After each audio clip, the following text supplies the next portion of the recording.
النجمة بتحكي، والنهاردة بتحكي عن البرج الهوائي الجوزاء. النجمة النهاردة بتحكي عن البرج اللي عقله سر من أسرار الكون، البرج اللي بيسمع همس النجوم قبل الكل، برج الجوزاء الهوائي.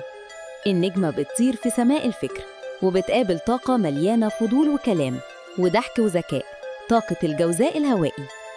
برج مزدوج في طاقته، نصه عايز يعرف كل حاجة، والنص التاني بيزهق بسرعة ويدور على الجديد. الكون بيقولك يا جوزاء، مفيش مشكلة إنك تتغير، بس خليك واضح مع نفسك. اسمع صوتك الداخلي قبل ما تغرق وسط آلاف الأفكار اللي بتلف في دماغك. الهدوء هو اللي هيخليك تسمع الرسالة اللي الكون بعتها ليك. ركز على فكرة واحدة النهاردة، اشتغل عليها بإيمان، وهتشوف إزاي الأبواب بتتفتح قدامك من غير مجهود. افتكر دايماً إن الكلمة عندك طاقة، استخدمها بحكمة يا جوزاء.